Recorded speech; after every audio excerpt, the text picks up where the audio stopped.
여러분 안녕하십니까? 뉴스라이브 문을 엽니다. 신종 코로나 바이러스가 지역사회와 일상생활 모습까지 바꾸고 있습니다. 확진자가 발생한 지역의 어린이집과 유치원이 휴원에 들어갔고 확진자가 다녀간 업장은 물론 그 업장 직원 자녀들의 학교까지 문을 닫았습니다. 마스크 잘 쓰고 개인 위생 관리 잘하면 될 줄 알았는데 일상에 미치는 파장이 커지고 있습니다. 2월 3일 뉴스라이브 지금부터 시작합니다. 오늘의 헤드라인입니다. 서대문구가 공사가 지연되고 있는 부가현 과선교 공사를 올해 안에 마무리 짓겠다고 밝혔습니다. 성동구 사근동 일대의 마을호텔 도시재생 사업이 추진됩니다. 오래된 원룸과 하숙집이 게스트하우스로 탈바꿈됩니다.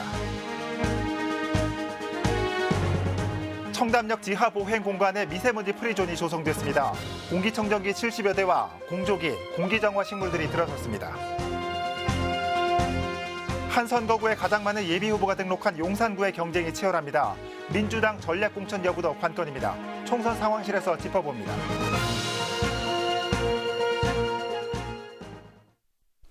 서대문구 부가현 재개발 지역에 추진 중인 과선교 공사가 수년째 미뤄지면서 주민들의 민원이 이어지고 있습니다. 상황이 이렇자 문석진 구청장은 구청이 나서 올해 안으로 공사를 마무리 짓겠다고 밝혔습니다. 이혜진 기자가 보도합니다. 부가현 1-1구역과 1-2구역 사이엔 경의선 철도가 지나고 있습니다. 때문에 철도 위로 단절된 두 지역을 잇는 과선교 공사가 예정돼 있는 상태. 1-2구역 조합이 공사비를 부담하고 완성된 과선교는 서대문구에 기부 체납하는 방식입니다. 하지만 공사 방식을 두고 철도시설공단과의 협의가 늦어졌고 여기에 과선교 공사비가 부풀려졌다는 의혹까지 제기되면서 수년째 착공조차 못한 상황. 올해 8월 1-1구역이 입주를 앞두고 있어 과선교 건설을 촉구하는 목소리가 더욱 커지고 있습니다. 이제 곧 8월이면 입주할 저희 1-1구역도 그렇고 이게 순환도로예요. 이 지역에. 그러니까 교통의 흐름을 원활하게 할 수 있는 순환도로가 되는 거죠. 아니면 예컨대 돌아서 가는 선회도로가 없는 거예요. 그래서 필요한 도로임에도 불구하고 늦장 대응을 한 거죠. 주민 편리는 생각하지 않고.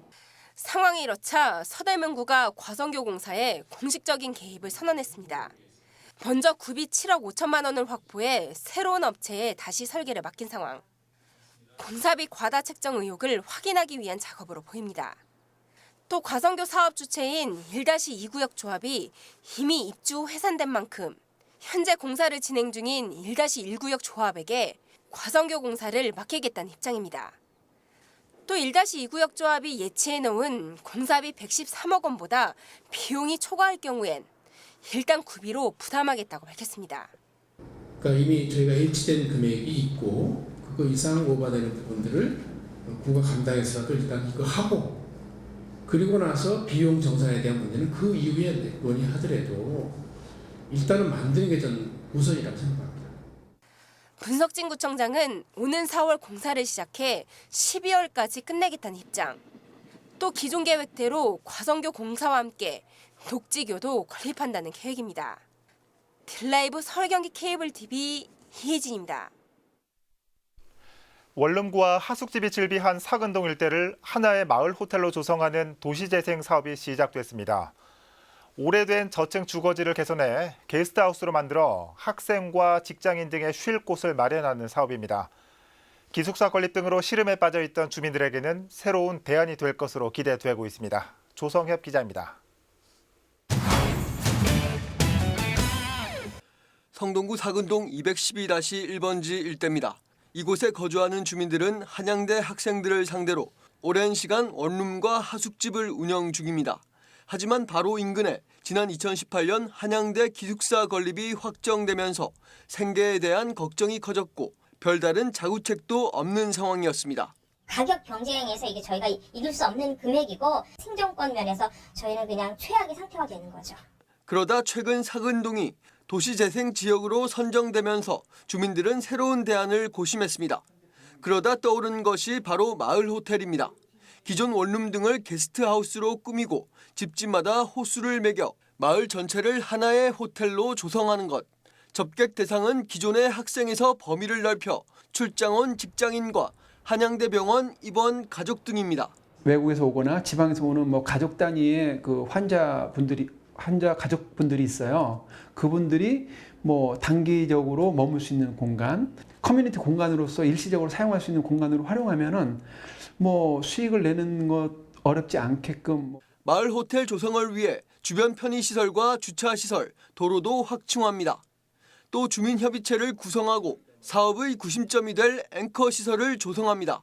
예산은 100억 원 규모의 도시재생 사업비에 더해 공모 등을 통해 충당할 예정입니다.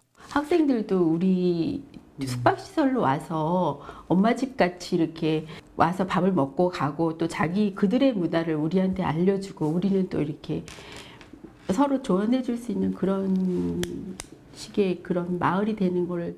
해당 사업지의 5분의 1이 한양대학교 소유인데다 사업을 무리 없이 진행하기 위해선 학교 측의 충분한 인프라 지원도 필요한 만큼 이와 관련해 긴밀한 협의도 이어나갈 계획입니다. 한양대와 연계해야 마을 호텔이라는 주제도 이룰 수 있을 것 같아요. 그래서 한양대와 연계하는 게 가장 많을 거고요. 그리고 일단 서울시나 국토부에서 연계하는 사업도 많이 있습니다. 저희가 이제 그런 사업들도. 주민들은 2월 중 전체 주민들을 대상으로 설명회를 개최하고 올해 말까지 의견 취합과 기초 현황 조사 등을 진행할 예정입니다. 이후 2024년까지 거점 시설 등을 조성해 본격적인 마을 호텔 조성을 시작할 계획입니다. 딜라이브 서울 경기 케이블 TV 조성엽입니다. 강남구는 거리에 미세먼지 측정기를 설치하고 버스 정류장과 어린이 실내 놀이터에 공기정화 시스템을 도입했습니다. 이번엔 지하 보행 구간에 미세먼지 프리존이 첫 선을 보였는데 자연 친화적인 공간에서 마음껏 숨쉬며 산책할 수 있도록 꾸몄습니다. 지혁배 기자입니다. 삭막했던 지하 보행 구간이 정원으로 탈바꿈했습니다. 숲과 뜰, 못과 별 4개의 주제로 자연의 모습을 감상할 수 있는 공간입니다. 여기엔 실제 살아있는 벽면 식물로 생기를 불어넣고 인공 폭포나 연못 속 물고기와 놀 수 있는 인터랙티브 아트 영상이 설치됐습니다. 휴식 공간인 강아래 웃음마당에선 달 조형물과 함께 기념사진도 찍으며 휴식을 취할 수 있습니다. 오고 가는데 지루하지 않고 아주 공기도 맑은 것 같고 마스크를 했다가 뽑았어요. 없어도 될 것 같아서 상당히 좋고. 이게 진짠가? 이게 가짜 아니고 진짜지요 이게. 어떻게 이게 살았는가 싶은 생각이 안 그래라도 지나가면 그 얘기했어요. 청담역 보행 구간 650m에 조성된 미세먼지 프리존. 이름 그대로 미세먼지를 차단하고 정화하는 설비들이 핵심입니다. 공기청정기 72대, 미디엄 필터가 설치된 5대의 공조기가 미세먼지 90% 이상을 제거해 깨끗한 공기질을 유지합니다. 스마트폰을 통해 온 습도까지 모니터링합니다. 미세먼지가 많은 날 그래도 여기서 쉽게 산책을 하면서 맑은 공기를 쐬면서 산책할 수 있는 그런 공간이고요. 또 산책하다가도 또 시각적으로도 더 눈에 보기 좋게 하기 위해서 자연을 주제로 해가지고 이 내부를 단장을 했습니다. 현재 전 구간에 공기정화 시스템 설치와 일부 구간 자연 친화 공간 조성을 마친 미세먼지 프리존. 강남구는 연말까지 2단계 공사를 마무리할 계획입니다. 딜라이브 서울 경기 케이블 TV 지역배입니다.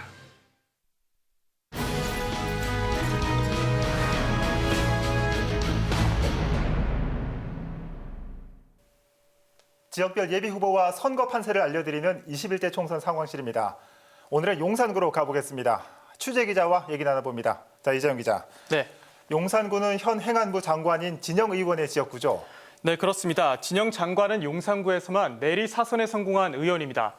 지난 17대와 18대는 한나라당, 19대는 새누리당, 그리고 20대엔 더불어민주당으로 당적을 바꿔 4번 연속 당선됐는데요. 네. 이번 총선에 불출마를 선언하면서 용산구는 무죽 공산이 됐습니다. 네. 그럼 용산구에 어떤 예비 후보가 출사표를 던졌는지 살펴볼까요? 네, 예비 후보자는 총 17명입니다. 더불어민주당 4명, 자유한국당 5명, 바른미래당과 정의당, 우리공화당, 민중당이 각각 1명, 국가혁명, 배당금당이 4명입니다. 당별로 예비 후보를 살펴보면요. 민주당에선 권혁기 전 문재인 대통령 청와대 춘추관장과 선정문 현 서울시 공익 변호사가 가장 먼저 예비후보 등록을 마쳤습니다. 또 도천수 현 5.18 광주민주화운동 유공자와 임채원 현 대통령 직속 국가균형발전위원회 미래세대 특별위원회 위원장도 출사표를 던졌습니다. 네. 아직 예비후보 등록을 하지는 않았지만 얼마 전 총선 출마를 선언한 강태웅 전 서울시 행정일부 시장도 선거판에 곧 합류할 것으로 보입니다. 네, 이렇게 민주당에서 많은 예비 후보들이 출사표를 던졌는데 정작 민주당에서는 전략 공천을 할 예정이라고요. 네, 맞습니다. 민주당에서는 지난달 17일 용산을 전략공천 지역으로 선정했습니다. 예. 한마디로 공천받을 후보를 당에서 직접 지명하겠다는 겁니다. 이 가운데 전략공천이 이미 물밑에서 오간 것 아니냐는 이야기가 나오고 있습니다. 강태웅 전 서울시 행정일부 시장이 당에서 입당 제안을 받아 나오게 됐다라고 한 발언을 두고 나온 이야기입니다. 예. 결국 당내 예비후보 사이에선 전략공천에 대한 불만이 터져 나왔습니다. 권혁기 예비후보는 본선 후보의 선택은 당원과 지역 주민들에게 맡겨야 하고 민주당은 전략공천 최소화라는 방침에 따라서 용산을 경선 지역으로 재선정해야 한다고 지적했는데요. 네. 과연 민주당이 전략공천 결정을 바꿀지가 관전 포인트입니다. 다음은 제1야당의 예비후보입니다. 한국당에선 권영세 전 의원이 예비후보 등록을 마쳤습니다. 또 조상규 현 한국당 법률자문위원과 황춘자 전 한국당 용산구 당협위원장도 예비후보 대열에 합류했습니다. 예. 마지막으로 허용석 전 관세청장과 김기현 현 한국당 황교안 대표 정무특보도 이름을 올렸습니다. 네, 한국당에서도 많은 예비 후보들이 이름 올렸군요. 당내 경쟁이 치열할 것으로 보이는데요. 네, 일단 권영세 예비후보는 지난해 19대와 20대 총선에선 낙마했지만 16대부터 18대까지 영등포구에서 내리 3선에 성공한 전력이 있습니다. 네. 다음으로 황춘자 예비후보는 지난 20대 총선에서 득표차 3,274표로 아쉽게 진영 의원에게 의원직을 내준 바 있는데요. 이번 총선엔 진영 의원이 불출마하죠. 때문에 황 예비후보 역시 경쟁력이 있어 보입니다. 한편 조상규 예비후보는 지난달 20일 당내 청년 정치 신인 결의에 동참했습니다. 조 예비후보는 서울 지역의 한국당 예비후보 중 유일한 45세 이하 정치 신인입니다. 네. 당내에서 청년 정치 신인이라는 타이틀이 어떤 변수로 작용할 수 있을지 좀 더 지켜봐야겠습니다. 다음으로 군소정당의 예비후보입니다. 바른미래당에선 권영문 현 바른미래당 혁신성장일자리위원회 부위원장이, 정의당에선 지난 17대와 20대 총선에서 낙마한 정연욱 씨가 예비후보 등록을 마쳤습니다. 네. 우리공화당에선 유한진 현 우리공화당 수석국제대변인이, 민중당에선 김은희 현 용산미군기지 온전히 되찾기 주민모임 대표가 도전장을 내밀었습니다. 마지막으로 국가혁명배당금당에선 김진혁 현 대한민국 노벨재단 부총재와 김희전 현 한국여학사회 부회장, 이영근 현 신영주식회사 대표, 김영희 씨가 예비후보로 등록했습니다. 네. 용산구는 여야 그리고 군소정당 할 것 없이 많은 예비 후보들이 등록을 했기 때문에 다른 어떤 선거구보다 이 경쟁이 치열할 것으로 보입니다. 자, 21대 총선 상황실 오늘 용산구 살펴봤습니다. 이 기자 수고했습니다.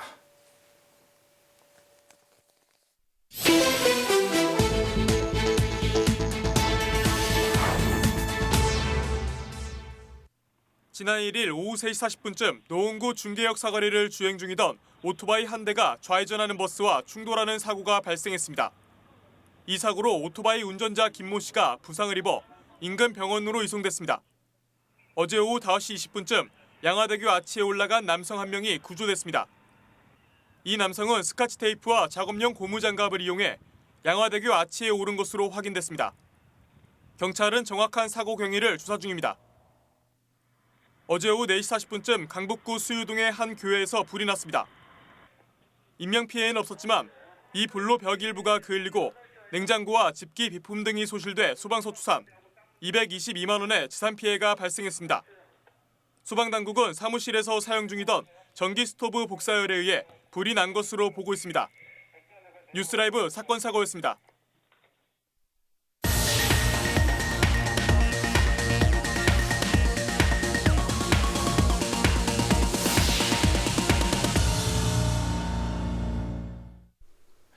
고가차도 하부 공간은 대부분 어둡고 지저분해 방치돼 있기 마련입니다. 일부 자치구에서는 고가 하부를 문화공간으로 활용하는 사례도 늘고 있습니다. 성북구에서도 종암사거리 내부 순환로 하부 공간을 주민들을 위한 복합 문화공간으로 조성합니다. 보도에 이승준 기자입니다. 종암 사거리에 위치한 내부 순환로 고가 차도입니다. 테니스 코트 4개 정도의 면적인 고가 하부 공간은 현재 간이 무대로 활용되고 있습니다. 하지만 차량으로 인한 소음과 먼지로 이용률은 저조한 상황입니다. 그동안 방치되어 있던 이곳 고가 하부에 성북구가 체육시설과 쉼터 기능을 겸한 복합 문화 공간을 조성합니다. 주변에 차량 통행량이 많은 것을 감안해 반투명 지붕과 목재 기둥으로 구성된 구조물이 설치됩니다. 내부엔 농구와 풋살을 즐길 수 있는 체육 공간과 요가, 명상 등 정적인 운동을 위한 공간도 마련됩니다. 또한 인근 정릉천 산책로 이용객을 위한 쉼터도 조성될 예정입니다. 주민들이 원하는 요소의 조그마한 생활체육 문화시설들이 굉장히 좀 부족한 또 실정입니다. 그러다 보니까 고가 하부 유유 공간에 주민들이 필요로 하는 생활문화체육 공간 시설을 건립해서 주민들이 느끼고 보고 즐길 수 있도록 구는 2월 중순쯤에 공사를 시작하겠다고 밝혔습니다. 새롭게 변하는 종암 사거리 고가 하부의 모습은 오는 7월에 주민들에게 공개될 예정입니다. 딜라이브 서울 경기 케이블 TV 이승준입니다. 마포구에 부모와 자녀가 함께 놀이할 수 있는 공간이 생겼습니다. 가정 양육을 돕기 위한 시설로 자치구가 만들어 무료로 이용할 수 있습니다.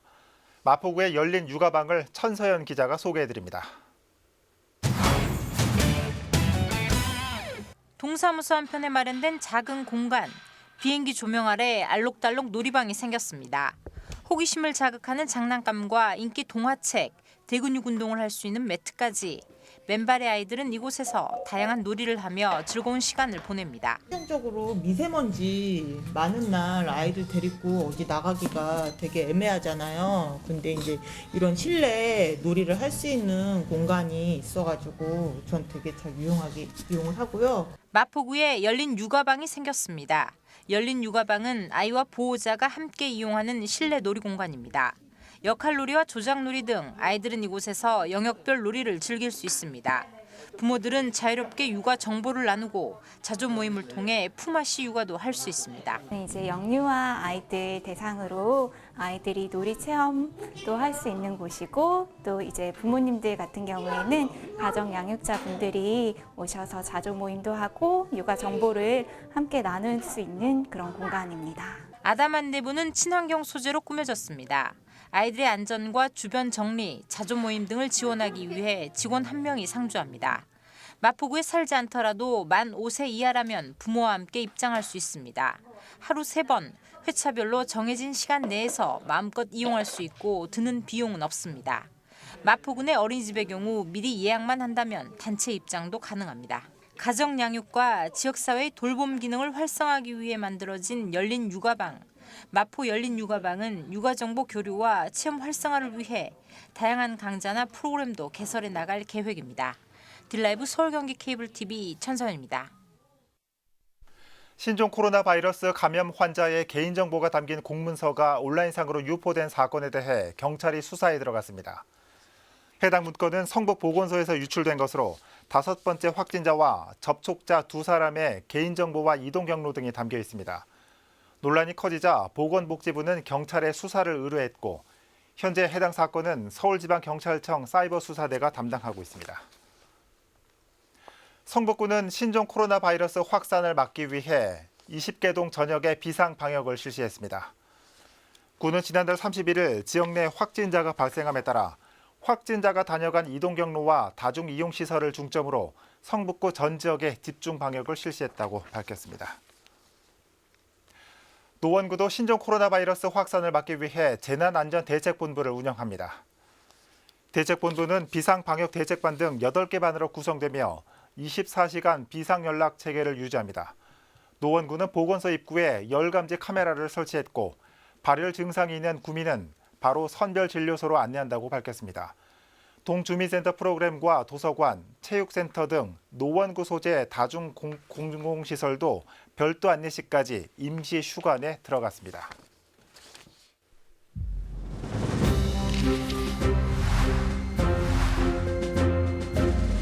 2월 3일 오전 9시 기준 21대 총선 예비 후보자 등록 현황입니다. 중랑구 갑선거구입니다. 강상만 예비후보 48세 변호사입니다. 현재 서울시 중랑 마을 변호사를 맡고 있습니다. 전 문재인 정부 환경부 장관 정책보좌관을 역임한 장환석 예비후보 59세 정당인입니다. 현역 국회의원인 서영교 의원도 중랑구 갑에 다시 한번 도전장을 내밀었습니다.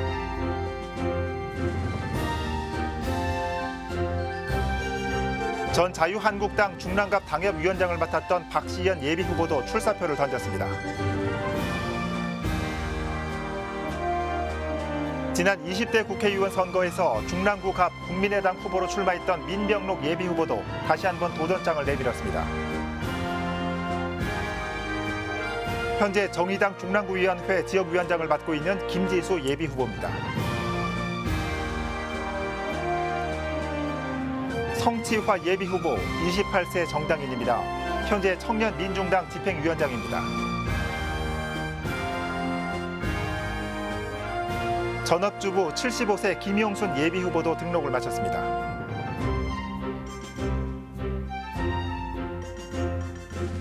박명수 예비후보 76세 회사원입니다.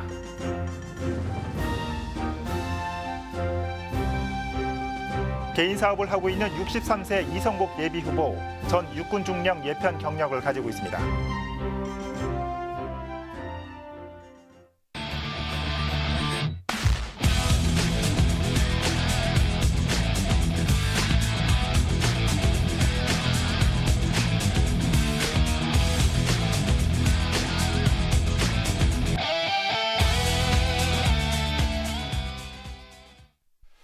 네, 신종 코로나 바이러스로 곳곳이 문을 닫았습니다. 바이러스도 바이러스지만 교회도 마트도 예비군 훈련장도 문을 닫은 유례없는 일상의 변화 역시 두려움으로 다가옵니다. 최대한 주의는 하되 가짜 정보에 현혹되지 않는 현명함도 필요한 때입니다. 뉴스라이브 마칩니다. 시청해 주셔서 고맙습니다.